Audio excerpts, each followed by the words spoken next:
aku Rica Kurniasari.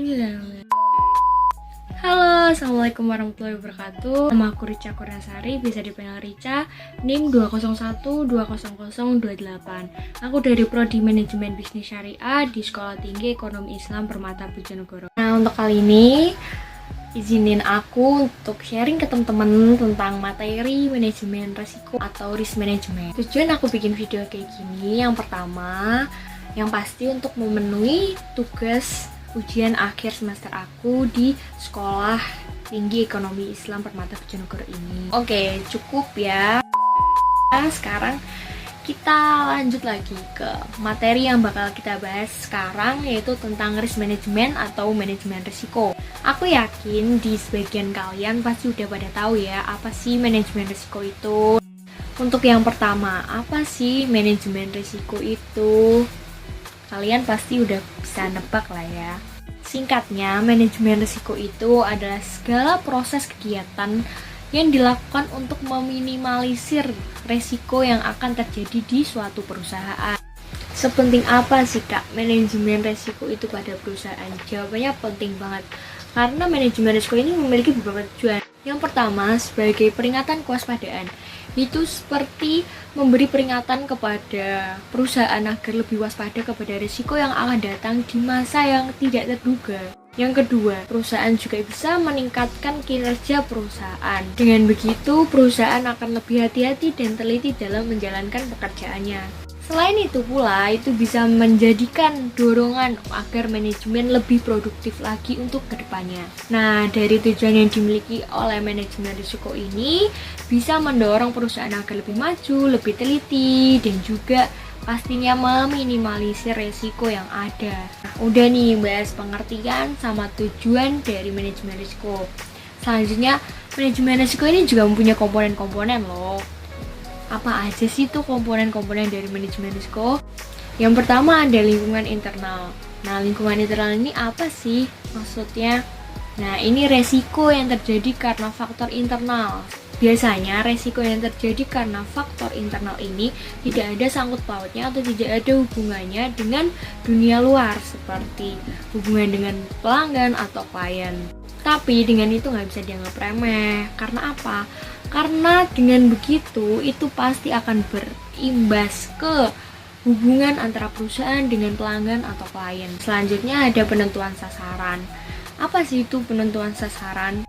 Nah, di penentuan sasaran ini perusahaan wajib memasukkan sasaran risiko yang tepat dan menyelesaikannya secara sistem manajemen. Kenapa begitu? Karena dengan perusahaan menjalankan sasaran ini, pasti perusahaan juga sudah tahu dan sudah mempertimbangkan apa sih resiko yang akan terjadi untuk kedepannya. Apa sih Kak contohnya? Contohnya seperti hal visi misi. Yang kedua, atau kegiatan teknis perusahaan. Nah, untuk selanjutnya ada penilaian resiko. Nah, penilaian risiko ini sendiri yaitu memungkinkan sebuah perusahaan untuk menilai suatu organisasi atau perusahaan juga yang ada kaitannya dengan tujuan perusahaan tersebut. Nah, tujuan dari penilaian risiko ini bisa menjadi peluang dan impact pada perusahaan tersebut. Nah, selain adanya penilaian risiko, di sini juga ada tanggapan risiko nih. Nah, respon dari sistem manajemen itu pun sesuai dengan risiko yang akan dihadapi. Untuk tanggapan dan respon manajemen pun beragam, bisa dalam bentuk yang pertama ada menghindari resiko atau avoidance, selanjutnya ada mengurangi resiko atau reduction, selanjutnya ada memindahkan resiko atau sharing, dan yang terakhir ada menerima resiko atau acceptance. Nah, setelah adanya penilaian risiko, setelah ada tanggapan risiko, sekarang ada aktivitas pengendalian. Apa aja sih dari aktivitas pengendalian ini?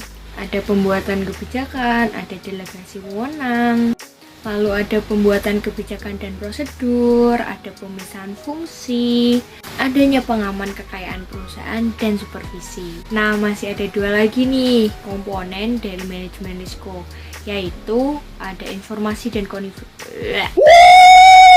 informasi komunikasi dan pemantauan atau monitoring. Selanjutnya, informasi dan komunikasi itu sendiri yaitu mengidentifikasi suatu informasi secara bentuk dan waktu secara personil. Nah, selanjutnya ada pemantauan atau monitoring. Nah, pemantauan dan monitoring ini dilakukan perusahaan untuk bisa mendapatkan atau mendeteksi bibit-bibit resiko yang akan terjadi pada perusahaan. Nah, biasanya pemantauan resiko ini dilakukan secara terus-menerus oleh perusahaan. Selain manajemen risiko memiliki komponen, manajemen risiko juga memiliki beberapa jenis, yaitu ada 3. Yang pertama ada manajemen risiko operasional, selanjutnya ada manajemen risiko hazard, dan manajemen risiko strategis. Apa sih manajemen risiko operasional itu? Nah, manajemen risiko operasional ini biasanya risiko yang terjadi karena faktor internal, yaitu seperti sumber daya manusia yang rendah, kualitasnya, dan adanya kendala dalam modal. Nah, jika manajemen hazard ini biasanya terjadi karena masalah potensial yang membuat perusahaan gulung tikar. Biasanya ini terjadi karena problem-problem besar dan juga berbahaya bagi perusahaan. Nah, yang terakhir ada manajemen risiko strategis. Nah, untuk manajemen risiko strategis ini berhubungan dengan pengambilan keputusan. Nah, dalam faktor ini sebagai contoh biasanya pengambilan keputusan dalam memutuskan bisnis franchise. Nah, cukup ya, dari tadi kita sudah membahas nih tentang resiko-resiko apa sih yang bisa terjadi dalam perusahaan. Nah, sekarang apa sih kesalahan-kesalahan umum yang biasanya terjadi pada perusahaan? Yang pertama biasanya ada pemimpin yang kurang handal, yang kedua adanya kurang bisanya menerapkan enterprise risk management, terus yang ketiga selalu mempercayai data kuantitatif. Mempercayai data kuantitatif memanglah baik, namun diimbangi dengan data kualitatif dan juga pendapat-pendapat dari pegawai dari perusahaan, dan sering menyepelekan budaya disfungsi. Nah, setelah membahas masalah umum, sekarang aku akan bahas tentang langkah-langkah apa sih yang bisa kita lakukan jika perusahaan mendapati masalah. Yang pertama ada identifikasi laporan keuangan, lalu ada peta aliran, catatan statistik, dan mengidentifikasi perusahaan kita dengan perusahaan luar. Maksudnya mengidentifikasi dengan pihak atau perusahaan luar, yaitu kita harus berinteraksi dengan perusahaan luar, karena kita juga tidak tahu kan resiko yang muncul itu bisa dari pihak internal ataupun pihak eksternal. Nah, untuk sekarang aku akan bahas tentang manfaat dari manajemen risiko. Dari tadi kita udah bahas kan ya tentang semua seluk-beluk dari manajemen risiko. Sekarang waktunya aku bahas tentang manfaat dari manajemen risiko. Karena di awal aku udah bilang seberapa penting sih manajemen risiko untuk perusahaan, karena jawabannya penting banget. Jadi kita simak aja manfaat dari manajemen risiko ini. Yang pertama, adanya terjaminnya pencapaian tujuan perusahaan. Yang kedua, pastinya meminimalisir resiko kerugian dari perusahaan. Selanjutnya itu memberi keamanan dan kenyamanan bagi perusahaan serta pegawai yang sedang bekerja di perusahaan tersebut. Nah, yang terakhir ini tadi sudah dibilang untuk meminimalisir kerugian pada perusahaan, yang pastinya akan meningkatkan keuntungan bagi perusahaan tersebut karena kerugian sudah diminimalisir.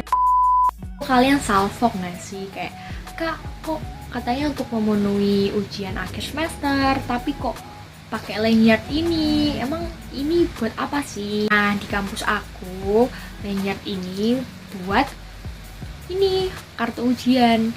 Nah, emang gak apa-apa sama kampusnya? Jawabannya gak apa-apa banget.